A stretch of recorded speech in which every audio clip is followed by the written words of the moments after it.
আসসালামু আলাইকুম। আশা করি আপনারা সবাই ভালো আছেন।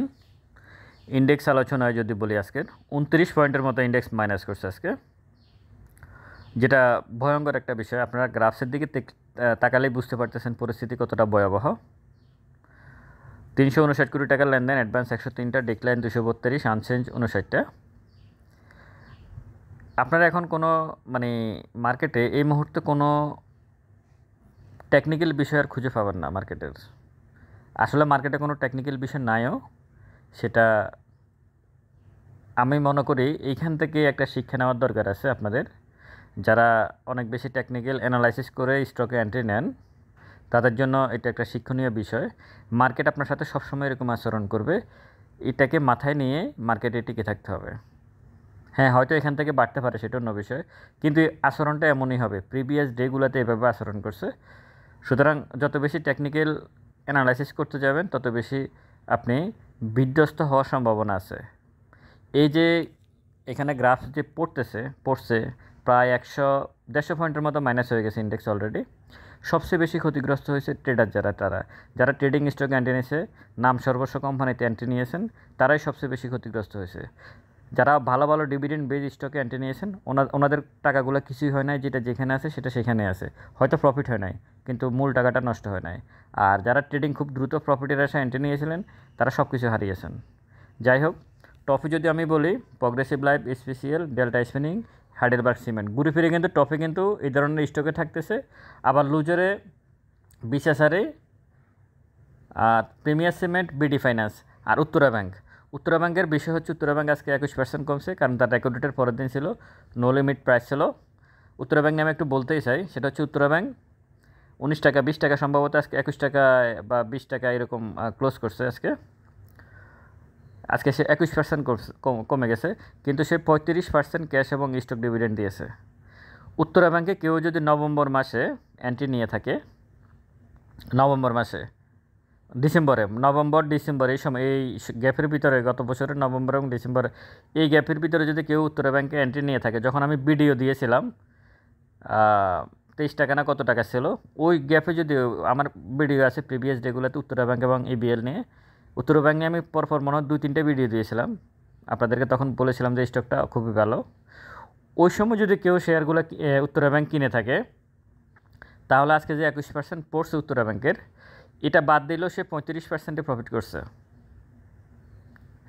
সে কিন্তু তখন এন্ট্রি নিয়ে যদি চুপচাপ বসে থাকে এবং সে যদি ডিভিডেন্ড খায়, আজকে ডিভিডেন্ড খাওয়ার পরে, রেকর্ড ডেটের পরে, আজকে নো লিমিট প্রাইস ছিল, আজকে 21% কমছে, ঠিক ওই 20 টাকা 21 টাকা গিয়ে সে ক্লোজ করছে আজকে। আর যারা এই শেয়ারটাকে ধরেই রাখছে, তারা কিন্তু 35% পুরোটাই স্টক এবং ক্যাশ ওনারা কিন্তু এনজয় করে নিয়ে গেছে। তো 1 বছরের ইনকাম কিন্তু হয়ে গেছে অলরেডি ডিসেম্বর ক্লোজিংয়ে এই স্টকটা থেকে। জাস্ট সময় অনুযায়ী এখানেও অঙ্কের ব্যাপার আছে, হিসাব নিকাশের ব্যাপার আছে। এগুলো হচ্ছে হিসাব নিকাশ এবং অ্যানালাইসিস। এগুলোই অ্যানালাইসিস। উত্তরা ব্যাংকের অ্যানালাইসিস হচ্ছে ভালো স্টকের অ্যানালাইসিস করতে হবে, বাজে স্টকের অ্যানালাইসিস করে লাভ নাই। হ্যাঁ, ভালো স্টক নিয়ে অ্যানালাইসিস করতে হবে, কখন এন্ট্রি নিতে হবে, কখন এক্সিট করতে হবে, আর ডিভিডেন্ড খাবেন কি না, অথবা খাবো না ডিভিডেন্ড না খেয়ে বের হয়ে যাব, কি করব, ইপিএস কী আছে, পি কী আছে, যেটা আপনার সামনে আছে, ওইগুলো নিয়ে অ্যানালাইসিস করা হচ্ছে বুদ্ধিমানের কাজ। ওই স্মার্ট মানি অদৃশ্য একটা শক্তি, কারসাজিকারকদের হাতের মুঠোয় থাকে। ওগুলো নিয়ে তারা গত 6 মাস ধরে যে শেয়ারগুলো তারা টপ করছে, সেই শেয়ারগুলোকে আবার লুজার করছে, মাঝখান দিয়ে আপনাদের টাকাগুলো নাই হয়ে গেছে। যাই হোক, ভ্যালুতে বিশ্বাসারি বিএসসি, মিডল্যান্ড ব্যাংক, বলিয়ামে AB bank, Midland bank, SP ceramic, Uttara bank, ট্রেডে AB bank, first mutual fund, বলিয়ামে AB bank, first mutual fund, ট্রেডো AB bank, first mutual fund, Midland bank, SP ceramic, Uttara bank. Index মোবারে Heidelberg cement 1.54, তেমন কিছু নাই, Heidelberg সিমেন্টের কিছুই নাই। বিএসসি 1.25, এসপিসিএল শাহজিবাজার পাওয়ার 0.96, আর হচ্ছে নেগেটিভ হচ্ছে ইসলামী ব্যাংক 6.60, উত্তরা ব্যাংক 12.23, হ্যাঁ, আলারাফা ইসলামী ব্যাংক 2.68। এই হচ্ছে মোটামুটি আজকের ইন্ডেক্সের অবস্থান। তো সব কথা শেষ কথা হচ্ছে, ইন্ডেক্স যেভাবে পড়তেছে, সমস্ত সাপোর্ট জোন ভেঙে প্রিভিয়াস যা আছে, ইন্ডেক্স এখন এই মুহূর্তে আছে 5046-এ। এর আগেও কিন্তু আমরা 4900 পর্যন্ত ইন্ডেক্স পড়া দেখছি, কোনো কারণ ছাড়াই পড়তেছে ইন্ডেক্স। ইন্টারনালি কিছু সমস্যা আছে সিকিউরিটি এক্সচেঞ্জ কমিশনের। যাই হোক, সেগুলো তারা সমাধান করবে। আর 1 মিনিট চার্টটাও কিন্তু অন্যান্য দিনের মতোই যেভাবে পড়ার এভাবে পড়তেছে। তবে একটা জিনিস আমি বলতেছি, সেটা হচ্ছে প্রাইস কিন্তু খুব বেশি শেয়ার কমতেছে না, কিন্তু একটা জায়গায় কিন্তু স্থির হয়ে গেছে শেয়ারগুলোর প্রাইস, মানে খুব বেশি কমতেছে না এখন আর। একটু আপনাদেরকে ওয়েট করতে হবে যে আসলে আপনারা মানে এখন খুব বেশি প্যানিকড হয়ে শেয়ার সেল দেওয়ার কোনো প্রয়োজন না। হ্যাঁ, আপনার পোর্টফোলিও অনেক বেশি দুর্বল হয়ে গেছে, কমে গেছে, কিন্তু আপনি খুব বেশি এক্সাইটেড হয়ে শেয়ারগুলো সেল দিয়ে অন্য জায়গায় এন্ট্রি নেবেন এরকম কোনো সুযোগ না, অথবা মার্কেট থেকে চলে যাবেন। এখন চলে যাওয়ার দরকার নাই, ইন্ডেক্সটা কিছুটা আপ হলে তখন আপনি সেল দিয়ে তখন আপনি হয়তো বেরোতে পারেন যদি আপনি মনে করেন। বাই সেল আপনারা অবশ্যই আপনারা নিয়ে যেতে করবেন, কিন্তু এই মুহূর্তে যারা সেল দেওয়ার যে নাই মার্কেট আর থাকবোই না, মার্কেট থেকে চলে যাব, এই চিন্তা ভাবনাটা মাথা থেকে এখন বাদ দেন। ইন্ডেক্স যখন বাড়বে তখন আপনি মানে থাকবেন কি থাকবে না তখন সিদ্ধান্ত নিয়ে তখন বের হয়ে যান, অসুবিধা নেই। কিন্তু এখন এই মুহূর্তে যেহেতু পড়তেছে, আপনাদেরকে এই মুহূর্তে সব কথা শেষ কথা হচ্ছে এই মুহূর্তে কোনো স্টক বাইও দিবেন না, কোনো স্টক সেলও করবেন না, শেয়ার কিনবেনও না, বিক্রি করবেন না, জাস্ট মার্কেটটাকে দেখেন। বারবার একই কথা বলবো, সবসময় বলবো, ভালো স্টকের সাথে থাকুন। এই যে 100-150 পয়েন্টের মতো পড়ছে, আমি নাম বলি, পদ্মা মেঘনা, Jamuna Oil, Acme Lab, Matin Spinning, Trust Bank, তারপরে যায় মার্কেন্টাইল ব্যাংক, যমুনা ব্যাংক, এই টাইপের মানে এই স্কয়ার ফার্মা এই টাইপের শেয়ারগুলো যারা আছে, ইবনে সিনা, জিপি মনে হয় হালকা পাতলা কিছু কমতে পারে, জিপির প্রাইস উপরে আছে, কমতেই পারে, কিন্তু এই টাইপের শেয়ারগুলোর মানে ভালো যারা ডিভিডেন্ড দেয় এই টাইপের শেয়ারগুলোর প্রাইস কতটা কমছে আপনারা দেখবেন। এই 150 পয়েন্ট মাইনাস হওয়ার পরেও কমে নাই, কয়েকটা স্টক তো আমি দেখলামই কমে নাই। তো যাই হোক, সব কিছু মিলাই আপনাদেরকে এইভাবে থাকতে হবে ভালো স্টকের সাথেই। খারাপ স্টকের সাথে এই যে বললাম না যে সবচেয়ে বেশি এখানে এই যে পড়াতে সবচেয়ে বেশি ক্ষতিগ্রস্ত হয়েছে যারা ট্রেডিং করতে গেছেন এবং যারা মানে খুব দ্রুত প্রফিটের আশায় এন্ট্রি নিয়েছেন, তারাই সবচেয়ে বেশি ক্ষতিগ্রস্ত হয়েছেন। এটা যে এখন হচ্ছে তা না, সবসময় এরকম হবে, সব সময় এরকম হবে। আপনারা যে ইন্ডেক্সের সাপোর্ট জোন মানে কিছুই নাই, কোম্পানির ইপিএস কোনো কিছু নাই, ডিভিডেন্ড কিচ্ছু নাই, আপনারা সাপোর্ট জোন খুঁজে যে এন্ট্রি নিয়েছেন, সেই সাপোর্ট জোন এখন কোথায়? সেই সাপোর্ট জোন কি আছে? যাদের সাথে ওই যে যারা অ্যানালিস্ট আছে, টেকনিক্যাল মানে ভিউ থেকে অ্যানালাইসিস করেন, ওনাদেরকে এখন কোশ্চেনগুলো করতে হবে আপনাদেরকে যে সাপোর্ট জোন এখন কোথায়। তো সব কিছু মিলাই আপনারা ভালো স্টকের সাথে থাকবেন। আর কমিশন নিয়ে আমি যেটা বলতে চাচ্ছি, এই বিফোর আর আফটার আপনার দিকে একটু তাকান, নিচের দিকে একটু তাকান, ওনার সাথে মনে হচ্ছে ওনার সাথে একটু মিল আছে, ঠিক আছে, এই ভাইয়ের সাথে একটু মিল আছে। এই নিচের এই মানে ভদ্র যে সিংহটা আছে ওনার সাথে, এত ভদ্র সিংহ হওয়ার দরকার নাই এই মার্কেটে, এত ভদ্র সিংহ হওয়ার মানে নিজেকে খুবই সভ্য শান্ত রক্ত পিপাসু, উপরের সিংহটাকে দেখা যাচ্ছে রক্ত পিপাসু, সে অনেক বেশি মানে হরিণ অথবা বানর খাওয়ার জন্য সে রেডি। আর নিচের যাকে মনে হচ্ছে সেও কিন্তু রক্ত পিপাসু সিংহ, কিন্তু সে খুব ইনোসেন্টভাবে বসে আছে এখানে, হ্যাঁ, ওনার মতো। ওনার চেহারার সাথে নিচের আপনার চেহারের অনেকটা মিল আছে, আপনারা দেখবেন খুব ভালো করে নজর করবেন। এই 1 2 তো আমার কথা হচ্ছে এই লোকটা আদৌ আছে না উনি ইন্তেকাল করেছে আমি জানি না, আপনারা খোঁজ নিয়ে দেখবেন আসলে ওনার কাজ কি, সিকিউরিটি এক্সচেঞ্জ কমিশনের কাজ কি, এই বিষয়টা এই লোকটা জানে কিনা আমার সন্দেহ আছে। ওনার আরও অনেক মানে অভিজ্ঞতার দরকার আছে। হ্যাঁ, এটা হচ্ছে জনসাধারণের বাজার, পুঁজিবাজার হচ্ছে জনসাধারণের বাজার। সুতরাং এর সাথে যদি ওনার যদি না পারে তাহলে ওনার ওই ব্যাংকিং সিস্টেম এখানে চলবে না।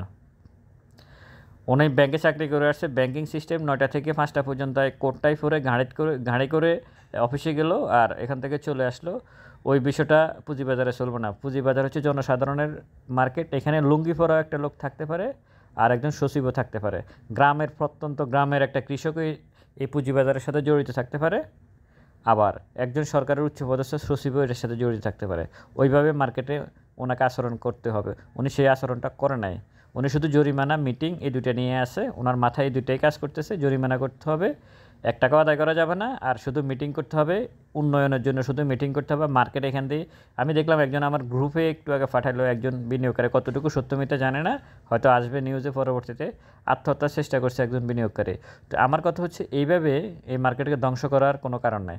আমাকে 2-3টা কোশ্চেন করা হয়েছে। এক ভাই আমার খুবই মানে ওনার পোর্টফোলিও আমি দেখি, উনি আমাকে ওনার একটা ওই ভাইয়ের কোশ্চেন ছিল একটা যে শেয়ারগুলোর প্রাইস বাড়ায় কে, খুব মানে ভালো একটা কোশ্চেন, মানে উনি খুবই চিন্তা ভাবনা করে কিন্তু কোশ্চেনটা করছে। আসলে শেয়ারগুলোর দাম বাড়ায় কারসাজিকারকরা। ভদ্র ভাষায় যদি পজিটিভ সেন্সে বলে তাহলে মার্কেট মেকার, আর নেগেটিভ সেন্সে বলে যদি বলি নেগেটিভ সেন্সে তাহলে বলবো কারসাজিকারকরা। আর যেহেতু এখানে 90% বিনিয়োগকারী টাকা হারায়, সুতরাং আমি বলবো কারসাজিকারকরা শেয়ারের প্রাইস বাড়ায়। এখন আপনি কি করবেন সেটা হচ্ছে বড় কথা। আপনি কোন শেয়ারে ঢুকবেন সেটা, প্রতিটা শেয়ারের প্রাইস এই মার্কেট মেকাররা বা কারসাজিকারকরা বাড়ায়, সেটা 10 পয়সা বাড়ুক আর 10 পয়সা কমুক, আপনি দেখবেন কোম্পানি আপনাকে কী দিচ্ছে, তার সাথে প্রাইজের মিল আছে কিনা, তার ইপিএস টিপিএস বিগত বছরের তুলনায় ভালো আছে কিনা, এন্ট্রি নিয়ে চুপচাপ বসে থাকবেন। এটা এখনকার জন্য না, এখন মার্কেট পড়তেছে আমি এই জন্য বলতেছি না, মানে এই সময়ের জন্য আমি বলতেছি না, আমি সব সময়ের জন্য এটা বলতেছি। সব সময়ের জন্য এটা বলবো যে যদি প্রাইজের সাথে ডিভিডেন্ডের মিল না থাকে, ইপিএসের মিল না থাকে, মার্কেট থেকে বের হয়ে যাবেন। এমনও হতে পারে যে একটা স্টক ডিভিডেন্ড দিচ্ছে 50%, তার শেয়ারের প্রাইস হচ্ছে 400 টাকা, হইতে পারে মার্কেট যখন ওভারভ্যালুড থাকবে, হইতে পারে, অস্বাভাবিক কিছু না। আপনি তখন মার্কেট থেকে বের হয়ে অন্য ব্যবসা করবেন। পুঁজিবাজারে সারা জীবন ব্যবসা করতে হবে, সব সময় ব্যবসা করতে হবে, এই টাইপের না। এই মার্কেটটা এই টাইপের না যে প্রতিদিন আপনাকে এখানে থাকতে হবে, প্রতি মুহূর্তে এখানে থাকতে হবে, ব্যাপারটা এমন না। মার্কেট ওভারভ্যালু হবে, মার্কেট থেকে বের হয়ে যাবেন। এখন মার্কেট নিচে আছে, ডিভিডেন্ড দেখে ডিভিডেন্ড মানে ভালো ভালো আছে, ওইগুলোতে এন্ট্রি নিয়ে এখন বসে থাকার সময়। মার্কেট টুডে টুমোরো ভালো হবে। মার্কেট এখন যেভাবে দেখতেছেন এভাবে কোনো দিন থাকে না। এটা বাজার, বাজার কখনো এভাবে থাকে না। কেউ না কেউ এখানে আসবে। তবে এখানে এই মুহূর্তে যেটা হচ্ছে সেটা হচ্ছে গভর্নমেন্টের, আমি মনে করি security exchange commission, NBR, Bangladesh bank এক সাইডে আছে, আর DBA, brokerage house association, merchant bank, ব্যক্তি শ্রেণীর বড় বিনিয়োগকারী, তার একদিকে আছে। এই ধন্দে ক্ষুদ্র বিনিয়োগকারীরা নিঃশেষ হয়ে গেছে। তারা কিছু চাচ্ছে গভর্নমেন্টের কাছে, উচ্চ করের ব্যাপারটা 50 লক্ষ টাকার উপর ক্যাপিটাল গেইন থাকলে সেটা থেকে কিছুটা কমানো যায়। মানে সব কিছু মিলাই মার্কেট এখন এই কারণেই পজিশানে চলে আসছে। এখানে আসলে কিছু করার নাই। আমি সব কথা শেষ কথা একটা কথাই বলি, সেটা হচ্ছে এই মুহূর্তে সবচেয়ে বেশি টেনশন করতেছে যারা, তারা হচ্ছে ট্রেডিং যারা করতে গিয়ে এলোমেলো স্টকে যেগুলোর প্রাইস খুব বেশি আপ ডাউন করে, ওই ধরনের স্টক যারা এন্ট্রি নিয়েছে তারা সবচেয়ে বেশি ক্ষতিগ্রস্ত, সব চাইতে বেশি ক্ষতিগ্রস্ত। মার্কেট এখন কিছুই হচ্ছে না, মাত্র 5000 থেকে 5200, এই 200 পয়েন্টের গ্যাপে যারা ট্রেড করতে গেছেন তারা অলরেডি 20 থেকে 30% টাকা হারায় ফেলাইছেন।